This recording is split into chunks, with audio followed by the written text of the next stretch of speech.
bw'igihugu ari ku miterere yabwo ubwabwo cyangwa bifite bituruka hanze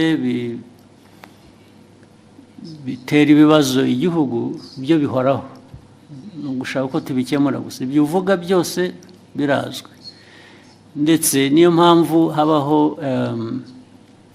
rimwe na rimwe kugerageza gukemura bimwe dufasha urabizi iyo ubona leta ifata ibyemezo ikatanga subsidies mu kinyarwanda ni iki nkunganire buriya urabizi ko biriho baba bunganira umuturage bazi ko nabo kandi ntibamwunganira bihagije bamwunganira bijyanye n'ubushobozi kuko hari ubushobozi igihugu kiba gifite kikunganira abantu uko gishoboye cyabitanga byose ibyo rero uvuga byo rwose birahari urebe mu gihugu hari ibijyanye igiciro cy'ibintu byose n'igiciro kigenda ku ifaranga wagujije cyangwa ibijyanye n'ibiciro ku masoko by'ibyo kurya urabizi ko byazamutse byose ibyo bibazo birahari ariko buri munsi ntabwo abantu bahwema gutekereza uko bikemuka ariko ntibishobora gukemuka ku buryo uko buri muntu wese abishaka kuko ntibishoboka ntibidashoboka ariko efote imbaraga zo kugerageza gukemura ibibazo ziratangwa bihagije rwose niyo mpamvu ubona ku giciro bya peteroli na diesel bagira batya tugashaka uko tworohereza abantu bikanga bikajya muri transport igiciro cyayo ukuntu bizamuka ariko buriya tudakoze izo interventions tutagiye tugerageza gushaka uko kunganira abantu biba byikubye nka kabiri cyangwa na gatatu munyemere ndasoreza ku kijyanye n'isuku umujyi wa Kigali uyu muri iyi minsi hari ikibazo cy'aya mazu manini yuzuye maremare dukoreramo cyangwa se n'ibindi bisa nkaho wagira ngo ntihubatse uburyo bwo kurekura amazi ayivaho cyangwa se umwanda ku buryo bigera ku mugoroba ukumva mu mujyi wa Kigali ntabwo hafite impumuro mbi mu by'ukuri ugasanga ntabwo hahuye n'ishusho umujyi wa Kigali cyangwa u Rwanda ku bijyanye n'isuku icyo ni ikibazo kigomba urakoze nyakubahwa yes kizakemuka Minister wa Local Government wacyumva na Mayor n'abantu ba infrastructure mwe ntimubizi ngomba kubyumvira hano mubibwiwe mwari mubizi kuki bidakemuka ngomba gukemuka uburyo bumwe cyangwa ubundi gukemuka babwira abantu kubaka cyangwa gukora bikorwa cyangwa se abantu hakaba penalties zijya mu gukemura ibyo bibazo nabyo vuba na bwangu bikurikira. Thank you, Excellency. With your permission, may we take a 15-minute break? I don't mind. Thank you, sir. Then we start with somebody here. When we come back? We'll come back anyway. Let's have 15 minutes and then we can go until tomorrow.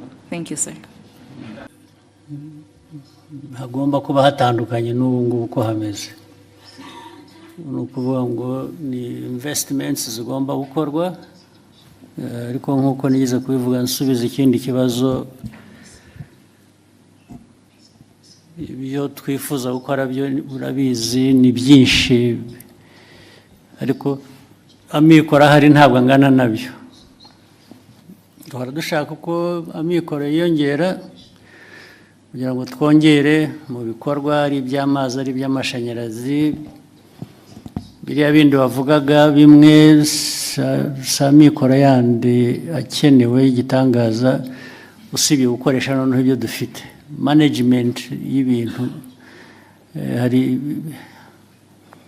n'amazi nyine y'imvura agira cyakahitana ibintu rimwe na rimwe hari ubwo hari ibishobora gukorwa n'abantu ku giti cyabo cyangwa na leta bafatanyije, cyane cyane biri mu bushobozi bwacu kugira ngo bibe ariko rimwe na rimwe ntibikorwe nk'uko bikwiriye.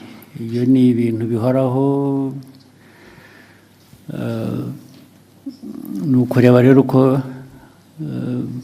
leta yongera ingufu, yongera ubushobozi, ariko yongera no gukurikirana, kureba ko ntabwo twahora dufite impamvu ituma tudakora n'ibyo dufitiye ubushobozi, kandi ni byinshi ari ibyo dufitiye ubushobozi ariko bidakorwa. Urumva ko bigomba kuba bituruka mu bantu, mu nzego, ariko icyo gihe rero hagomba gukurikiranwa nibura kugira ngo ibishoboka ibyo dufitiye ubushobozi bikorwe, ibyo tudafitiye ubushobozi bushakwe, gushakwa nabwo bishoboye kwihuta n'icyo cyifuzo. Iyo urebye nta ibyo wavuze, ni ibibazo byo bihoraho imyaka yose, ariko tugomba guhora dushakira abantu bakora ibintu uko bikwiye, babikorera igihe, bakoresha amikoro ahari, adahari hari n'uburyo nanone bwo gukomeza gushaka ayo mikoro. Ibyo rero niho natwe niho Abanyarwanda bapimira kumenya uko abayobozi babo babakorera cyangwa leta yabo bakorera. Igihe kigeze turishyura turabyishyura, nabyo byakongerwagamo imbaraga, abaturage bakabitubaza koko, ndetse bamwe bakadusezerera bakavuga ko tutakoze ibihagije kandi byari bishobotse. Buriya bagira igihe cyabo bakwiye kuba bifatiramo bakaduhana. Thank you, Excellency. We'll take the next question from Jackie.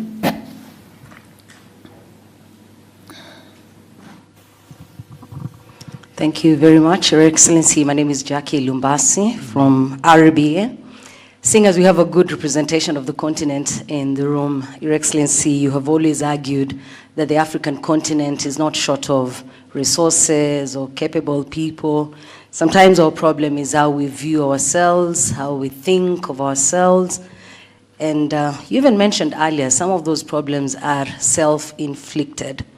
Your Excellency, Rwanda is set to host the Africa Mindset Reset Forum. As we host this forum, I'm wondering, in your opinion, not to speak for any other person, in your opinion, what is that mindset that you want to see Africa change? And when we change it, what do we replace that with? Thank you, Your Excellency. You want to preempt my discussion? Why don't you wait just another few hours, and tomorrow we'll be together. I'll tell you what I think, so that I avoid repeating myself. Right? Actually, part of it I have already said when I was answering some questions earlier. But the mindset, as we know it, is, people talk about planning, they talk about policy, they talk about vision. All those are very, very important. But the mindset seems to be that glue that connects all of them. The mindset makes these components work well together. So let me leave it at that. The rest you'll hear from me tomorrow. But mindset is important, and Africa has to do something about it. It has to think of how our mindset changes, and we leverage all the opportunities we have and capacities, they are there. But the mindset lacking creates a lot of problems for us. Yeah, you can have somebody, imagine, you can have even a country, let's say like ours. The leadership, the behavior of that leadership, matters a lot in how do we deliver on certain aspirations or promise. Remember long ago, just a quick example here, well, like in many other places, but let me talk about here. Many years ago, we really had the people, including those like in your category, those who are here, who would not do much that they could have done, just because they think it is somebody else's responsibility, or worse still, they think somebody will come from somewhere outside of our borders to come and help, or to come and remind you what you have to do. And then you could find leaders yeah, so deficient in this area where they would just, and adoring others for what she or he could have done himself. That's a terrible thing about mindset. Even when all the means are there, you still want somebody to remind you what you should be doing, or to instruct you, or you even feel you are accountable to the other one. I mean, about your own business, which really amounts to a shame in a way. So let me stop it here. Thank you, sir. Go ahead. We'll take the next question at the front, Israel.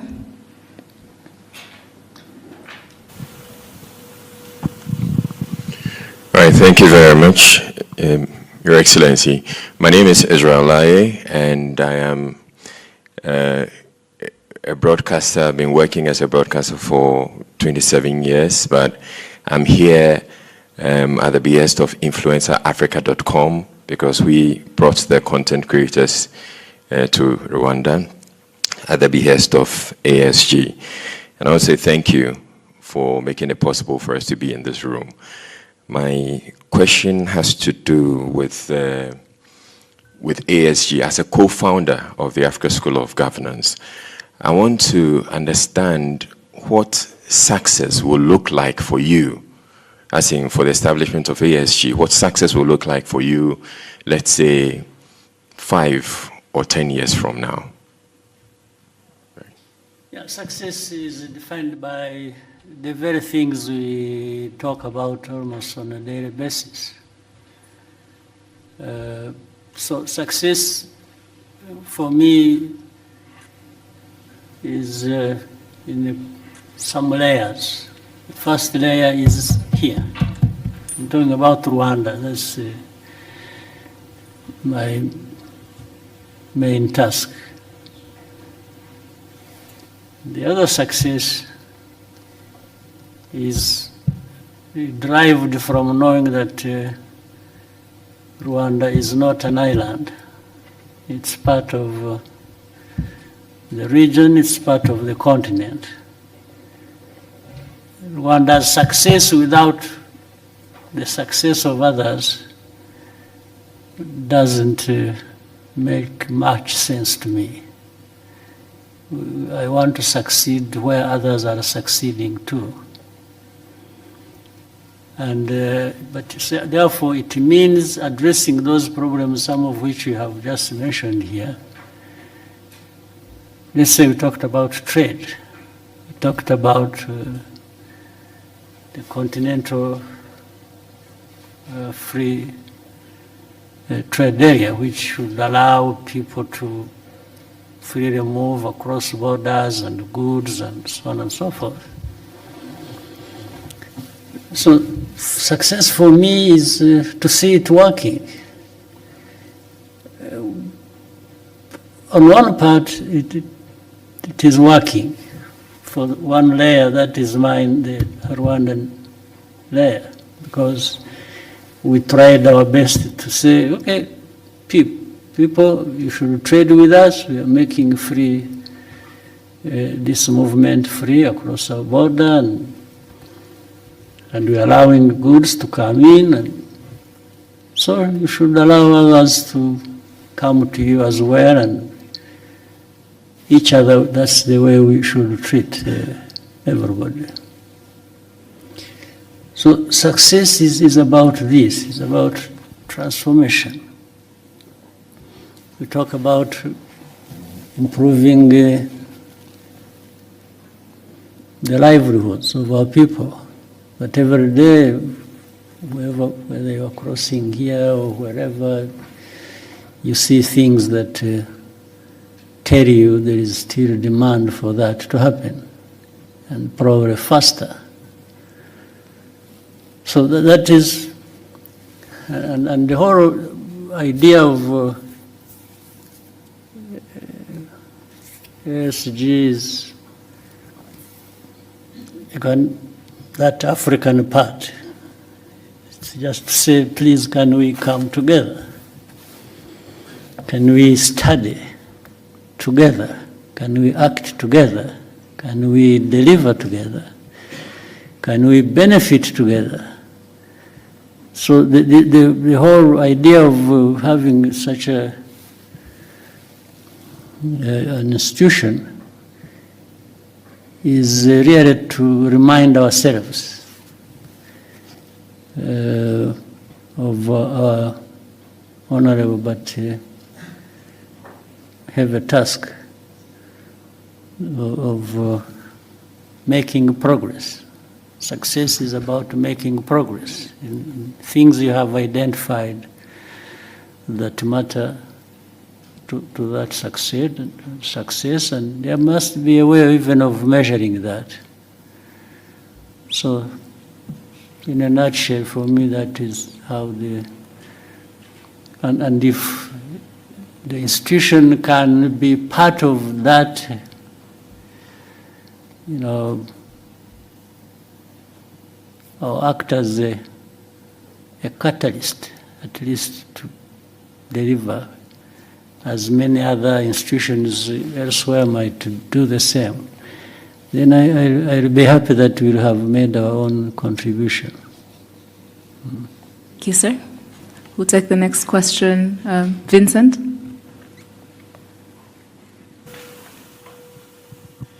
Murakoze, Excellency. Vincent Gasana, KT Press. Maybe I should start by begging Your Excellency's pardon, because I seem to ask more or less the same question whenever I get the opportunity. But it is a recurring theme, and we're back on the DRC crisis.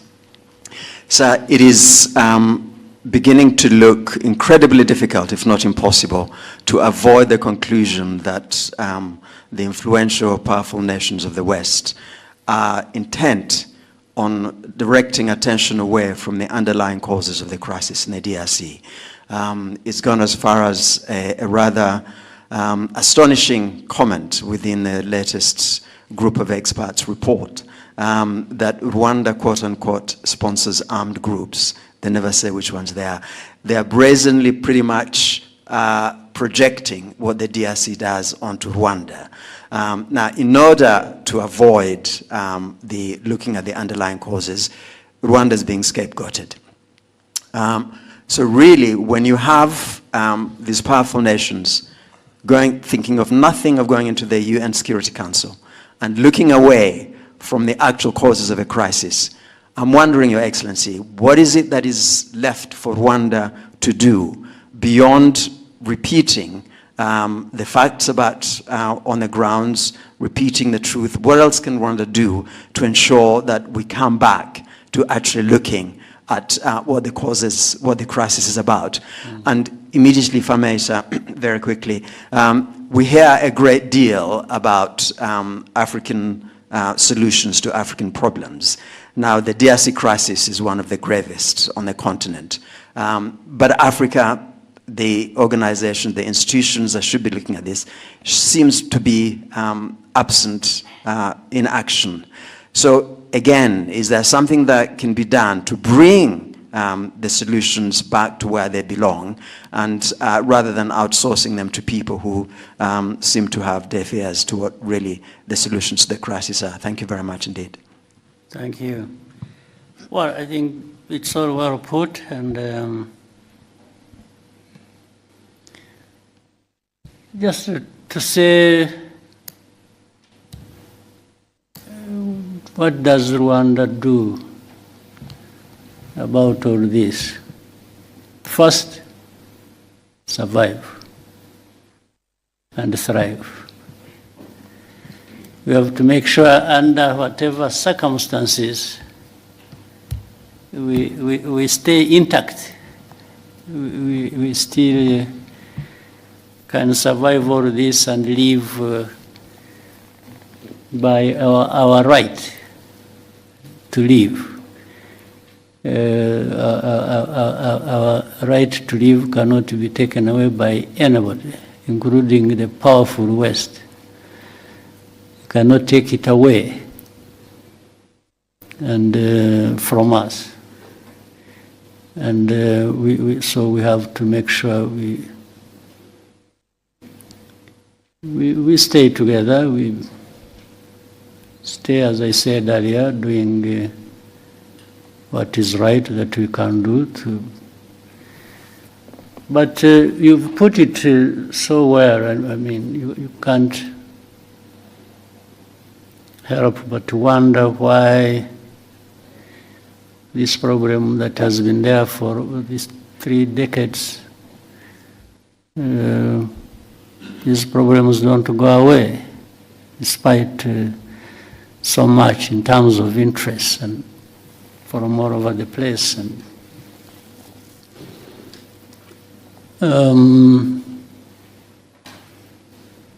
yeah,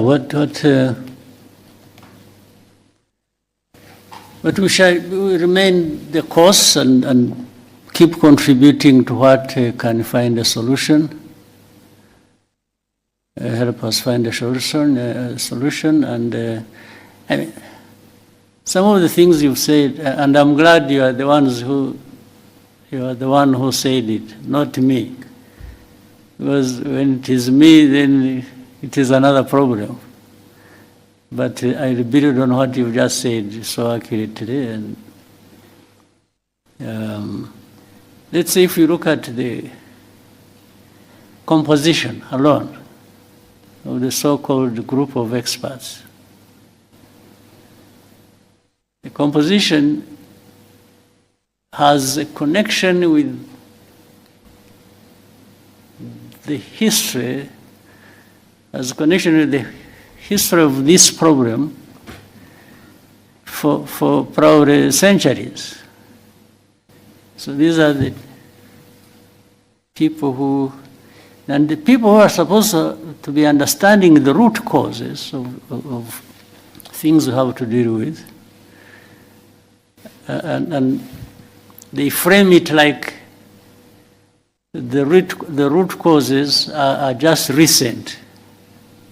Something that has a root cause in a century that has passed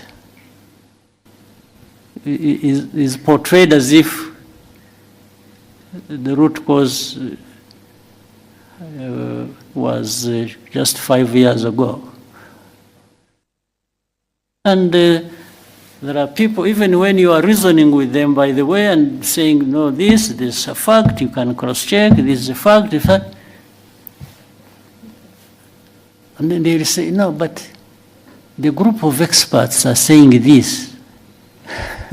They refer to their people who have already written, framed a narrative that people must believe, not to address the problem, but to address it the way they want. You see? So, and it will go back and forth, we keep explaining, what you see, look at this is the one, this is that, this is one thing later, and you demonstrate it, and even give evidence. Like I told you, there are people in Mutobo who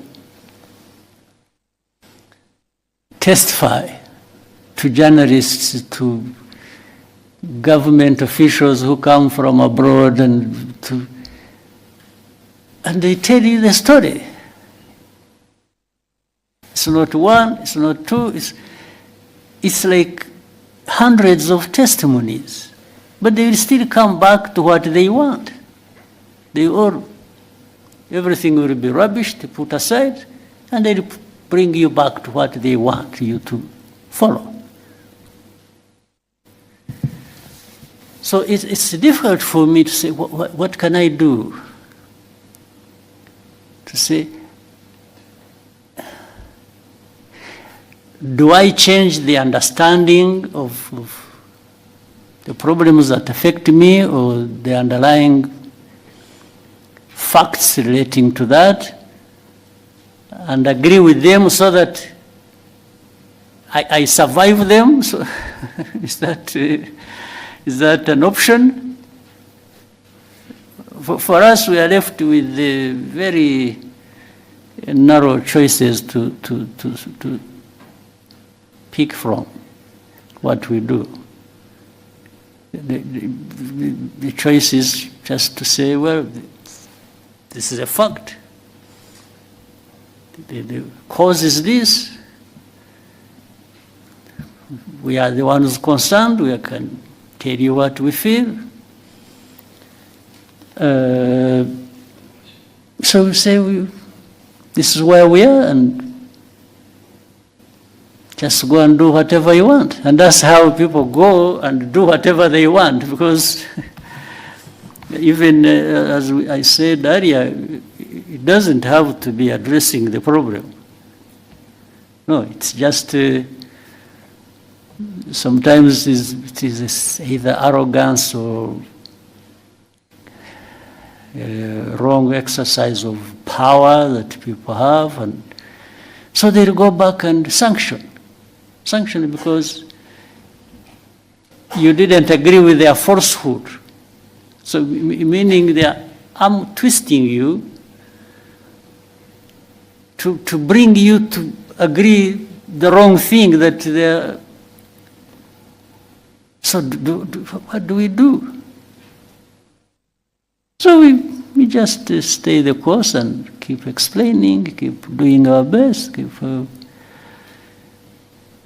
and you can see here you have, let's say, two parties to the problem. Let me say that. One is actually less responsible for the problem being there. The other one is directly responsible. So the powerful will come and say, you know what, we want this responsible person, even if he's wrong, but we want him to be the one seen as the right one. And you argue, you present your case, but they say, okay, if you don't see it that way, we will sanction you. So they will sanction the one who is less responsible, so that the one who is more responsible benefits the way they want, or benefits them the way they want. There is nothing you can do about that, except if these people decided to change their mind or the way they look at the problem. So for you, what you do is you just hold yourself together and try to survive everything being thrown at you. That's it. Otherwise, it cannot solve the problem. That you threaten me, you even try to do harm to me, or you try to do this, and so that somebody is broken and delivers whatever they want, even if it is wrong. So we just make sure we are not broken. That's it. It's our duty to make sure we don't get broken. And do the best thing. So what else can we do? What was the second part of your question was? Yes, the African organizations outsourcing. Unfortunately, the African solution to African problems hasn't really worked for a long time. It has become African problems added to African problems. Yeah, for me, that's what it's African problems for African problems. That's what we get. And some Africans are happy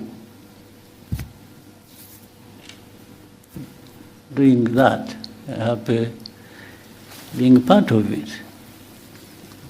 And of course, then you will see the other non-African players who are powerful. They are enjoying that. No, they enjoy everything out of that. So these are things that we live every day, we see every day, and that's the life. And there has to be a way of continuing to find a way to live people's lives. We have to.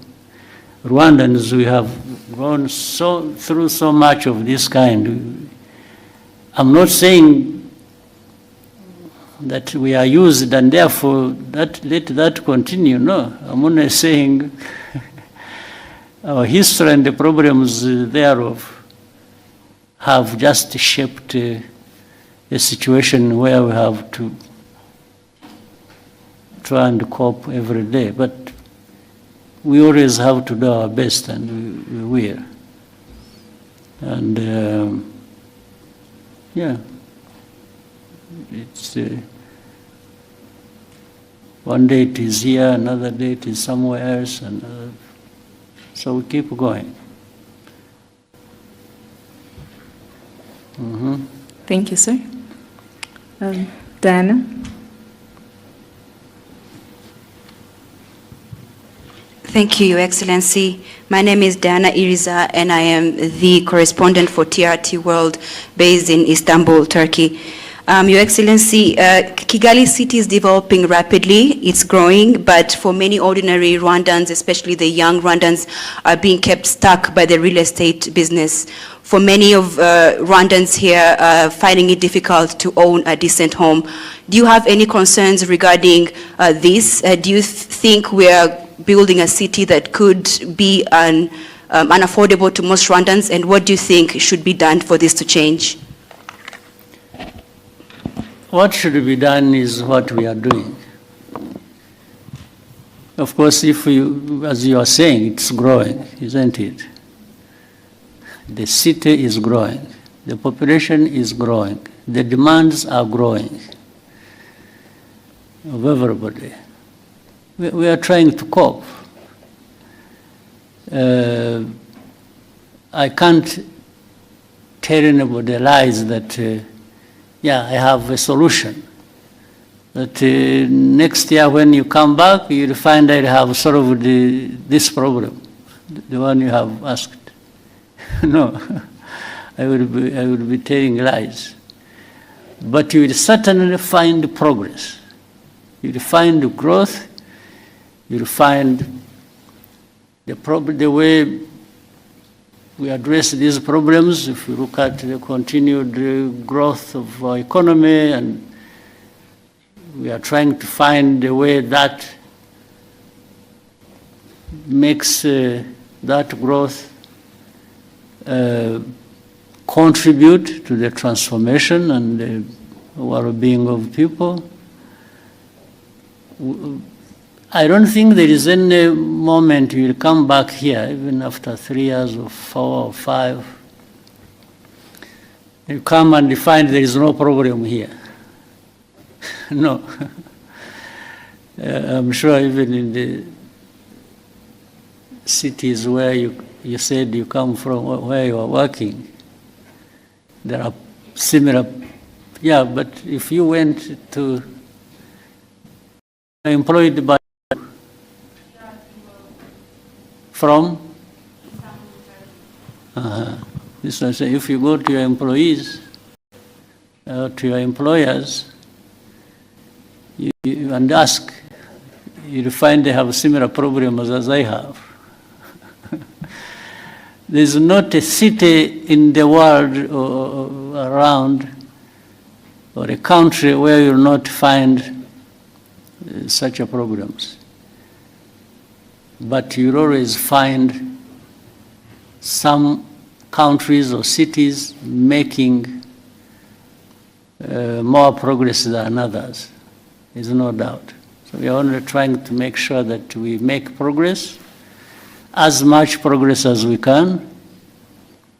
And you are talking about real estate. It's not even that. There are many more things. Yes?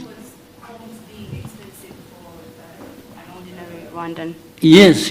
They are very expensive for ordinary Rwandans. But at least you are aware in the last, the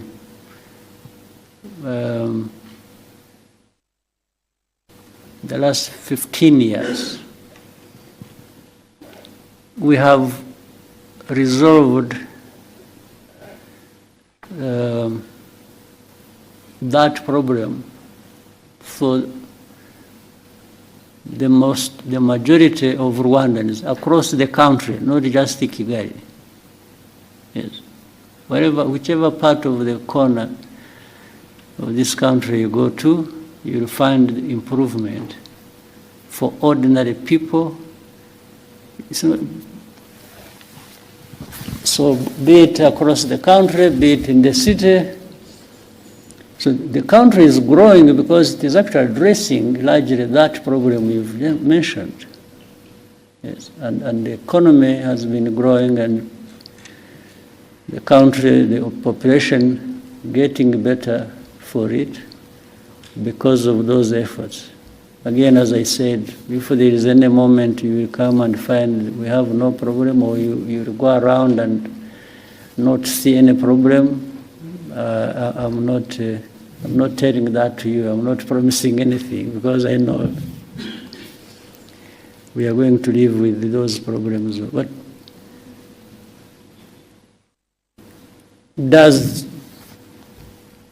doesn't this growth of the city and the country and also impress you to some extent?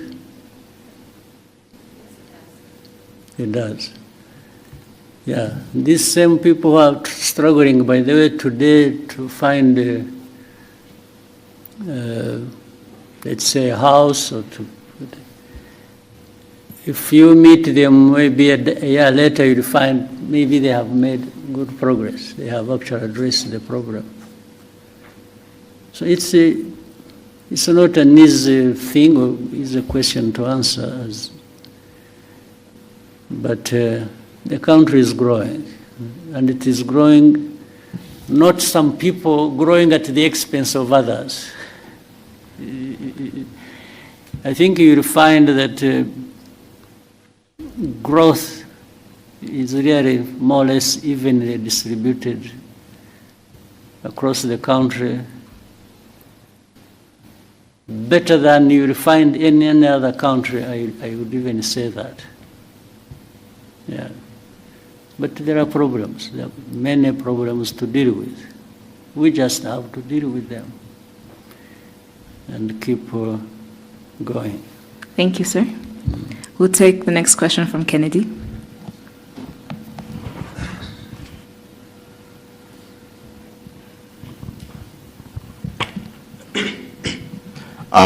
Thank you very much, Mr. President.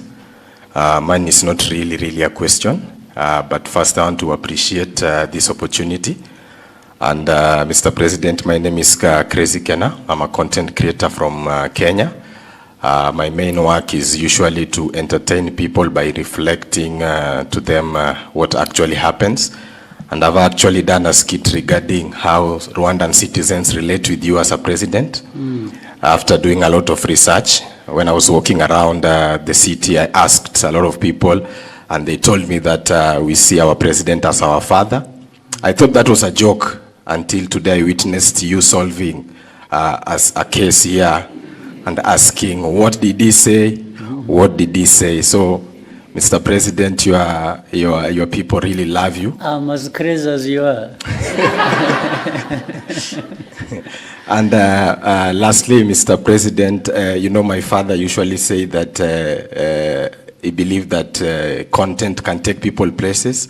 For me, I just request a selfie to go and show him that I met the president of Rwanda. Yes. And I give you two.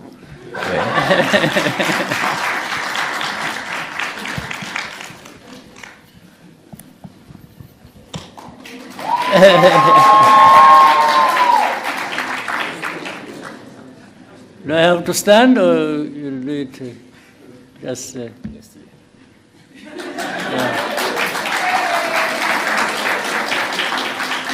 Okay.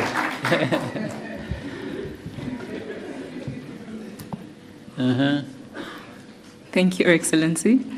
We'll now take a question from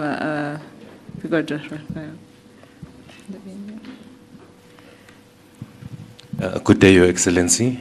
My name is Banele Reo. I am a content creator, but more importantly, I am an entrepreneur from South Africa. I'm here today because of an invitation by ASG, and this is my second time being here in 7 months. And the reason why I'm here is because of initiatives that you are directly involved in, like the ASG, we are co-founder. Now, my question is, there seems to be a really strong drive with your leadership in terms of entrepreneurship. So now, I'd like to know, going forward, for the youth, right, into the future, even beyond your tenure, what do you think is the priority, or what should the priority be for them? Between two things, for the youth, going forward, between serving in office, serving the people in office, and entrepreneurship, or can there be a balance between the two? Because with your leadership over the years, you've shown that you serving people was the most important service that you had to do in the last 30 years. But I see a shift maybe going to entrepreneurship. Is that true? Yeah. Actually, some people can have a better opportunity than I had of starting as entrepreneurs and ending as leaders who serve people. But beyond that, they could start with both. For me, there was no opportunity to start with both. I'd start as one, and so don't set any barriers in your mind. Just think about what you want to do, and for the young people, start with knowing and believing that you can do something. And starting from that, you can do many things. And so read correctly the opportunities before you, and within you the talent you have, and the desire you have, the energy you have. Don't waste any of those. Just use them. Let the limit to that come from somewhere else, not from you. Yes. So the young people should learn very fast. Learn at the earliest you can, the world around you and the opportunities available to you, and take it when it comes. So and just again, as we've talked about the mindset, you have developed a mindset where you don't complain about problems but or look up to somebody else to be the one to deal with your problem. Start with yourself. And even if that was to happen, it happens when you have started the journey yourself to do things. The other people can step in and be useful, there's no question, and many have benefited that way. But start always with yourself, the thinking at least, because that shouldn't cost much to anyone. So the young people, use your time well, and use whatever investments that have been made in you or you have made in yourself to grow that, and also find ways of working together. One may not be enough, but 2 or 3 or more working together will always deliver something that is going to last and much bigger than what any one person can deliver to you. So we in Rwanda, we had an opportunity when we were young ourselves. Some of it was to begin with, very risky. So it was extremely risky, but it was tried. And those who survived, who are still living, and what they delivered and still delivering has enabled many others to, I should say the whole country, to make a big difference for themselves and for the country. So the responsibility doesn't stop anywhere. It keeps coming from one generation to another and to another and to another. So play your part within your generation. All right? Thank you, sir. We'll take the next question from Lionel.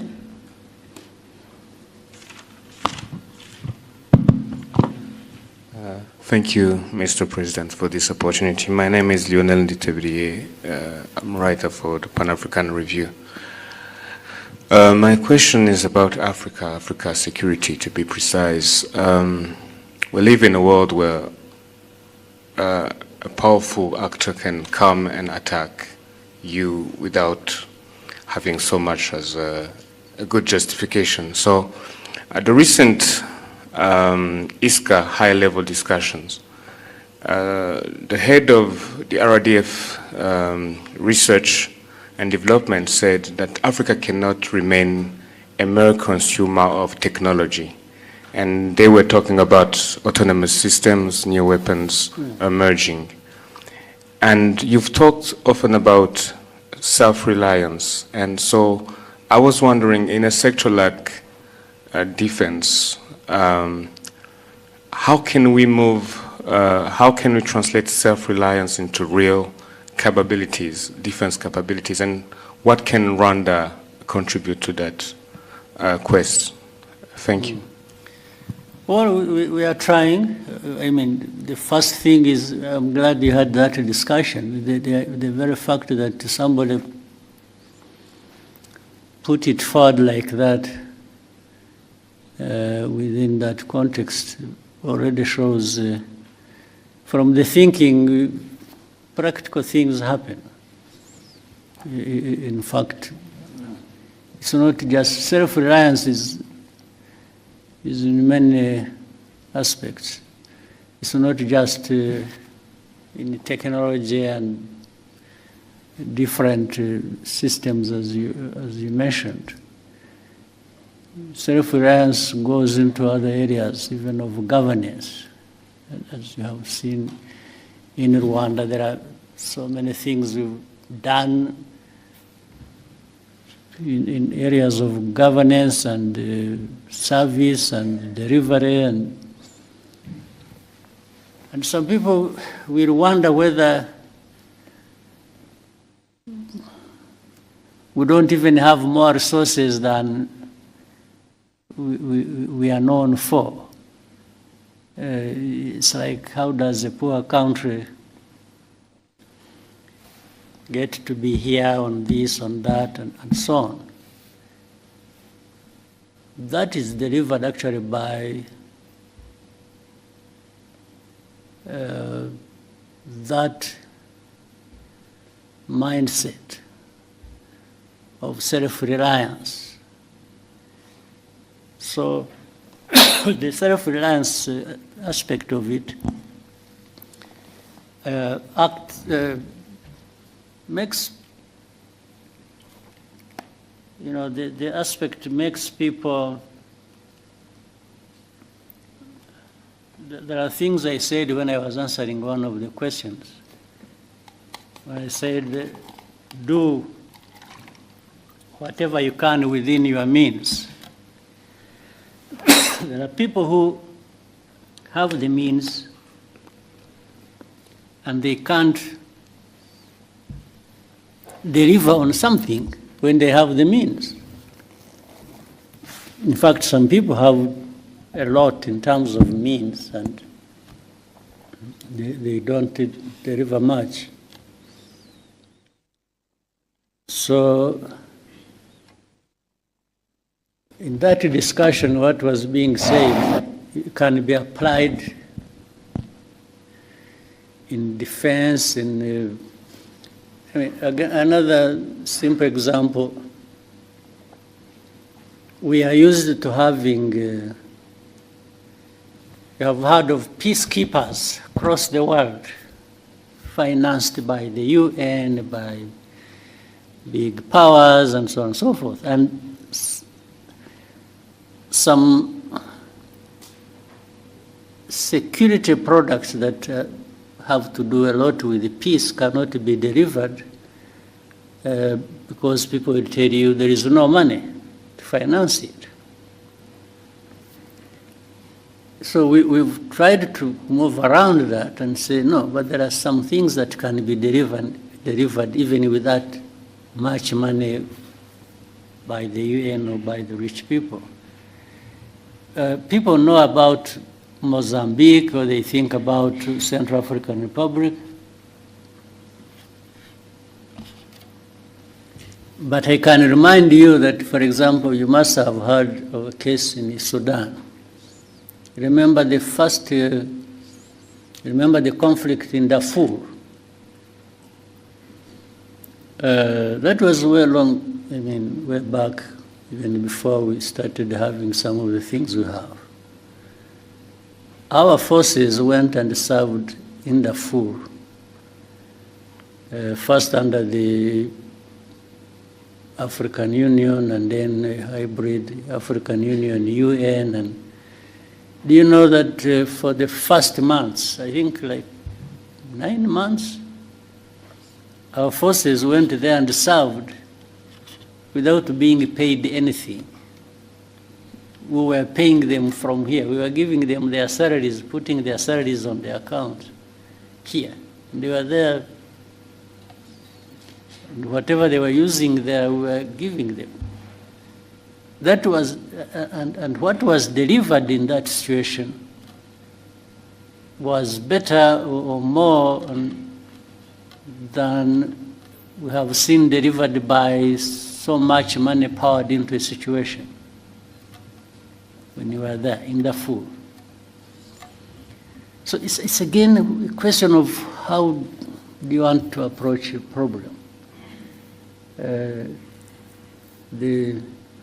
Having independence to do, it doesn't matter the size. Rwanda is not by any standard a big country. We are one of the smallest countries, I think, in the world. But does that stop us looking around for what we can do and within our means and do it? Or deliver whatever we can somewhere else, first looking at what is within our means? So it's that sort of approach that must have built on during that discussion. It happened recently.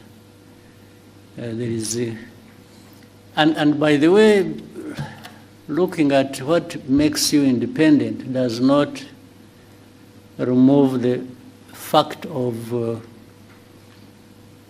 the need to work together.